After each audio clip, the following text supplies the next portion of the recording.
Baiklah, saya akan menjelaskan tentang soal penyelesaian Internal Rate of Return atau IRR, di mana terdapat tabel pada kolom pertama yaitu year atau tahun, kolom kedua yaitu cash out atau biaya keluar, kolom ketiga yaitu cash in, biaya masuk, di mana terdapat net profit dan depresiasi, kolom berikutnya yaitu net cash flow atau NCF, dan kolom terakhir yaitu discounted cash flow.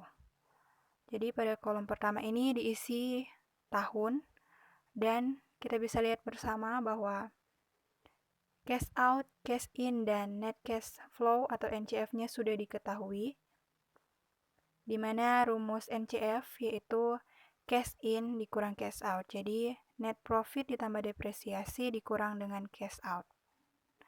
Dan yang akan kita selesaikan berikutnya yaitu discounted cash flow, di mana terdapat 20% dan 28%.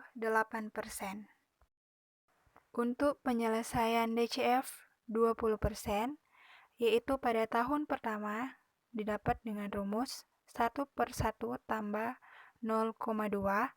0,2 ini adalah hasil dari 20%, 20/100, maka hasilnya 0,2, di mana berikutnya ada pangkat 1 kali dengan net cash flow pada tahun pertama yaitu 16.419.230, maka hasilnya yaitu Rp13.682.691.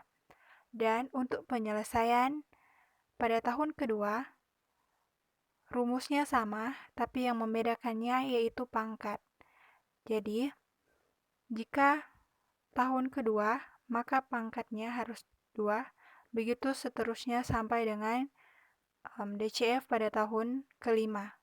Jadi, DCF pada tahun kelima ini pangkatnya harus 5, sehingga didapat rumus 1/1 tambah dengan 0,2 pangkat 5 kali dengan net cash flow pada tahun kelima, maka hasilnya akan didapat yaitu Rp18.760.247. Selanjutnya penyelesaian DCF untuk 28%, di mana rumusnya sama dengan DCF 20%, tetapi yang membedakannya yaitu DCF untuk tahun pertama 1/1 tambah dengan 0,28, di mana 0,28 ini yaitu 28/100, maka hasilnya 0,28. Dan untuk selanjutnya pangkatnya itu disesuaikan dengan tahun. Jika tahun ketiga maka pangkatnya harus 3, dan begitu pula dengan net cash flow-nya. Net cash flow-nya juga harus pada net cash flow pada tahun ketiga, sehingga bisa didapat hasil DCF dari 28%. Jadi contohnya DCF di sini pada tahun kelima jadi 1/1 tambah 0,28 pangkat 5 kali dengan net cash flow pada tahun kelima yaitu Rp46.681.498, maka akan didapat hasilnya yaitu Rp13.586.104. Jadi kita bisa lihat bersama di sini adalah penyelesaian DCF untuk 28%. Setelah kita menyelesaikan penyelesaian untuk DCF 20% dan 28%, maka kita bisa salin di dalam tabel, yaitu tabel discounted cash flow 20% dan 28%, maka kita bisa mendapatkan totalnya, di mana total untuk DCF 20% yaitu minus Rp38.282.839, dan untuk DCF 28% totalnya juga adalah minus Rp55.205.834.